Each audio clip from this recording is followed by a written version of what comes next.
Le PSG qui arrache le match nul contre Rennes, un but partout à la 97e minute de jeu sur un penalty de Gonzalo Ramos qui était rentré en jeu à la place de Kylian Mbappé. Oui, vous avez bien entendu, Kylian Mbappé qui est sorti à la 65e minute de jeu en remplacement de Gonzalo Ramos qui a été buteur à la 97e minute de jeu. Alors, Nono est avec nous, salut Nono.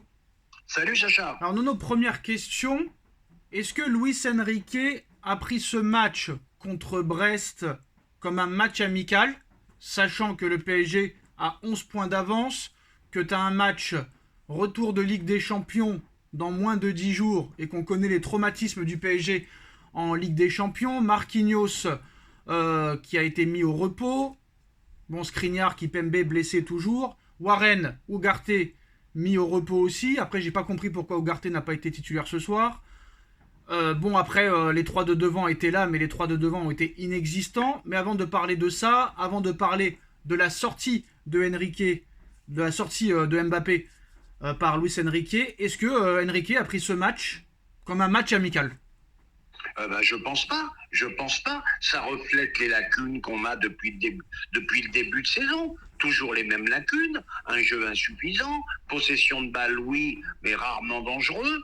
Voilà, toujours les mêmes problèmes au milieu. N'oublions pas malgré tout qu'en face Rennes, ils avaient 24 heures en moins de récupération, équipe remaniée aussi. Donc voilà, c'est le niveau, à mon avis, c'est le niveau du PSG cette saison. Bon, après, l'hypocrisie des clubs français, Nono, ça me fait toujours rire. Hein. Pourquoi, par exemple, Rennes n'a pas fait le même match à Milan la semaine dernière? Tu vois, c'est toujours pareil.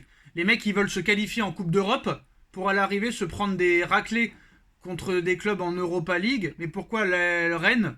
Après, voilà, ça remet pas en cause le mauvais match et le match catastrophique et honteux du Paris Saint-Germain au niveau du jeu.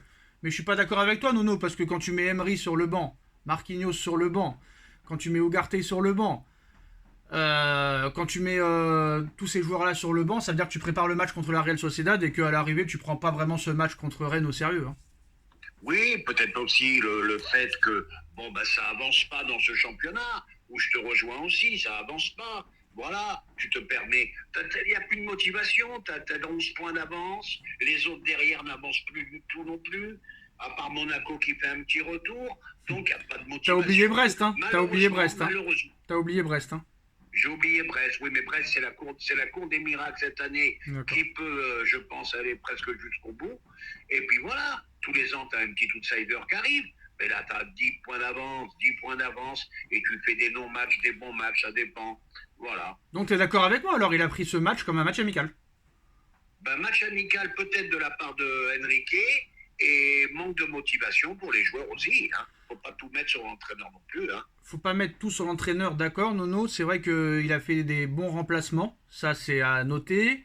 Il a eu aussi les couilles, et ça je pense que personne n'aurait eu les couilles de le faire à l'époque des Pochettino, Galtier et Tourelle. Quoique Tourelle l'a déjà fait, mais peut-être pas avec Pochettino et Galtier. Il a eu les couilles de sortir Mbappé à 25 minutes du match, Nono. Et ça je pense que pas tous les entraîneurs l'auraient fait. Il a eu les couilles de le faire et en plus ça a été décisif vu que Ramos a été buteur. Mais quoi qu'il en soit, Nono, c'est pas pour défendre Mbappé. Hein. Mbappé a été nullissime, fantomatique, inexistant. Après, il n'a pas aidé parce que Barcola aussi a été catastrophique, inexistant. Il n'y a que Dembélé qui a tenté quelque chose. Mais à l'arrivée, Nono, Mbappé n'est pas un numéro 9. Et Mbappé, sa place, c'est à gauche. Mais lui, il pense que c'est la place à Barcola. Donc ça pose problème. Et si Mbappé va au Real l'année prochaine, Nono, ça m'étonnerait qu'Ancelotti le fasse jouer numéro 9. Mais le problème, c'est que si tu le mets à gauche, il y a Vinicius. Et ça m'étonnerait que Vinicius aille sur le banc. Et t'as vu l'info du jour encore, Nono, hein. Ça se confirme, Manchester United fait de Vinicius sa priorité. 200 millions d'euros, est-ce que Pérez pourrait dire oui? C'est possible, pour faire la place à Mbappé. Sachant qu'il y aura embouteillage offensivement l'année prochaine au Real. Donc Mbappé, pour moi, n'est pas un numéro 9. Et Enrique se trompe sur la place de Mbappé. On va répondre point par point. On le dit et on le répète semaine après semaine. Mbappé, c'est un joueur de couloir, c'est pas un numéro 9. Voilà, on va pas y revenir 100 ans. Bon, maintenant, n'oubliez pas qu'il a sorti aussi le grand Messi et que ça avait fini en limonade. Attendons la suite. Je sais pas, j'ai pas trop d'écho pour l'instant, mais attendons la suite avec Mbappé, comment ça va se passer, les réactions. Et puis voilà, mais n'oublions pas que Enrique n'a peur de personne. Et je l'avais dit en début de saison, aussi bien Messi que Mbappé. Hein. Ouais, bon après, Messi n'est plus là, donc on va pas en parler. Mais moi, je trouve Non, je comme... veux dire par là, voilà, les grands joueurs, ça lui fait pas peur de les mettre sur la touche. Ouais, après, bon, il a plus rien à perdre, hein. Si vraiment Mbappé s'en va l'année prochaine, il s'en bat les steaks. Après, Mais Si Mbappé avait été, excuse-moi de t'interrompre, Sacha, si et Mbappé avait c'était été sous contrat, est-ce qu'il l'aurait fait? On sait pas, hein. excuse-moi de t'interrompre, mais c'était vraiment. Je trouve que cette déclaration Mbappé au Real ou ailleurs, que c'était sa dernière saison, le moment était pas bon. C'était pas le bon moment. Bah oui, on Il sait ça. fallait quand même attendre un peu. Il fallait attendre la fin de saison, c'est tout. Là maintenant, il parle que de lui. Mais de toute façon, c'est un gars qui se fait détester de jour en jour.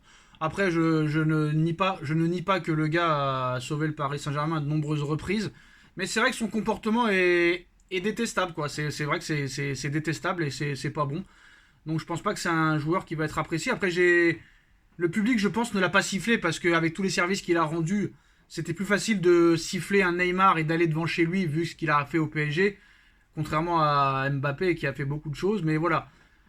Est-ce que moi je pense que Ramos devrait être numéro 9 et pourquoi pas tenter de mettre Barcola sur le banc, sachant qu'il a pris un peu la confiance lui, je pense, et remettre Mbappé à gauche et Dembélé à droite, quoi. Eh ben Barcola, bon Barcola, peut-être qu'on s'est enflammé aussi. Non, il a pris la Bon, confiance le mec, il a pris la confiance un peu. voilà, il y a du potentiel, mais bon, peut-être qu'on s'est enflammé. Bon, attention, il a le droit aussi de louper un match, ça peut arriver, hein. Tous les plus grands ont loupé des matchs. Bon, ben voilà. Ben Ramos, c'est un véritable avancement. De toute façon, il faut bien que cet investissement, on l'essaye. C'est un pur avant-centre. Voilà. Et comme tu as dit, moi, je serais pour une attaque Ramos, Dembélé et Mbappé sur le côté. Voilà. Et Barcola, tu peux le faire rentrer en joker, où il peut faire bobo, il peut faire du mal. Voilà. Voilà, Donc mais il ne faut pas exagérer non plus. Bien que je l'ai critiqué cette saison, je trouve que c'est pas la meilleure saison de Mbappé au PSG. Le problème du PSG, c'est quand même pas Mbappé. Faut pas exagérer c'est non ça. plus. Après, Nono, regarde, Haaland, il aurait pu à mettre un but, hein, c'est aussi pareil, hein. Il y a à chaque fois des joueurs qui ont le droit de rater un match. C'est quand Ben, même bien sûr, logique. bien sûr. Après, moi, j'aime pas trop les choix de Mbappé, les choix de Enrique, pardon, au départ du match. Mais quand même, ce que j'aime bien avec lui, c'est que le gars arrive à se réveiller. Les Pochettino, les Galtier qui te faisaient des changements à la 85e, 88e, ça servait à rien. Là, tu vois que le gars, quand même, moi, je pense qu'à une époque, l'année dernière, par exemple, où il y a 2 ans, ce match-là, tu le perds. Et tu ne fais rien pour aller chercher le match nul. Tu as 10 points d'avance, tu as 11 points d'avance, tu t'en fous, tu joues à la passe à 10. Mais là, quand même, malgré qu'ils ont été dans le dur et qu'ils ont été catastrophiques au niveau du jeu et que le milieu de terrain s'affaiblit de match en match, les mecs ont été quand même allés chercher le match nul. Ils voulaient aller chercher le match nul. Colo, même s'il a été mauvais, il veut essayer de se montrer. L'entrée de Mendes aussi a fait du bien. Et Ramos a voulu aussi se montrer jusqu'à la fin. Et ça, je pense que les années précédentes, Nono, t'aurais laissé le match filer comme ça. Donc peut-être que ça, c'est un changement positif. Et Enrique qui fasse des changements au bon moment à 25-30 minutes de la fin, ça change des autres qui faisaient des changements à la 96e. Hein. Ah ben, il n'y a rien à voir, il n'y a rien à voir. Bon, ben, le problème d'Enrique, moi je le dis, hein, depuis le début de saison, bon, ben, il a une équipe pour jouer en profondeur. Il a des éléments pour jouer en profondeur. Et lui, son jeu, c'est le jeu de possession. Et il n'a pas les joueurs qu'il faut, malheureusement, pour son système de jeu à lui. Voilà, c'est ça son problème à Enrique. Alors à 10 jours du match contre la Real Sociedad, Nono d'ailleurs, la Real Sociedad a encore perdu 3 joueurs sur blessure lors de leur dernier match. Donc la Real Sociedad s'affaiblit de jour en jour. Mais quand même, malgré ça, malgré le 2-0 à l'aller, connaissant les traumatismes du Paris Saint-Germain en huitième de finale retour, et vu le match catastrophique de ce soir, est-ce que tu es inquiet à 10 jours du match contre la Real Sociedad? Eh ben, inquiet, oui, mais inquiet raisonnablement quand même. Mais attention, prudence, prudence, prudence. Il ne faudrait pas en prendre un dans les 10 premières ou dans le premier quart d'heure, et où que là, tu connais les traumatismes du PSG, que ça peut finir en vrille. Attention, c'est loin d'être fait. Il va falloir un bon PSG pour se qualifier. C'est loin, loin d'être fait. En espérant que ce match nul les réveille pour le match aussi contre la Real Sociedad. Parce que le milieu de terrain, moi je l'ai trouvé inquiétant. En plus de la défense, le milieu de terrain est très inquiétant. Hein. Eh ben, c'est ce que je te dis, Sacha, beaucoup de lacunes. C'est ce qu'on a dit au début du débrief. Trop de lacunes. Oui, jusqu'à quand? Jusqu'à quand? J'ai rien contre lui, il m'a rien fait, mais c'est plus possible. C'est plus possible. Et tu sais ce qui est terrible en plus, Nono, c'est quand tu vois le milieu Ruiz. Le milieu de terrain, c'était Ruiz, Vitinha et Kanginli. D'ailleurs, Kanginli, je sais même pas s'il a touché un ballon. Bref. Kanginli, c'était un fantôme aujourd'hui. Quand tu vois, à l'image de l'équipe. quand tu vois ce milieu de terrain-là, tu te dis quand même que c'est terrible de voir que tu es dépendant d'un joueur de 17 ans. C'est incroyable. C'est terrible. Ah, ben ça c'est infernal, c'est terrible. infernal. C'est infernal, mais ce qui est le problème, ça faudra poser les questions à M. Campos, hein, parce que rendez-vous la saison prochaine, parce que j'espère pas grand-chose de cette année, mais j'espère qu'ils vont enfin ouvrir les yeux et s'offrir des milieux de terrain de niveau international. Voilà. Après, le problème, c'est que c'est un prix, hein, tout ça. Faut les mettre, les sous. Hein. Ah ben oui, ben t'as mis 160 sur 2 attaquants qui sont pas titulaires, et ben fallait les mettre sur des milieux de terrain.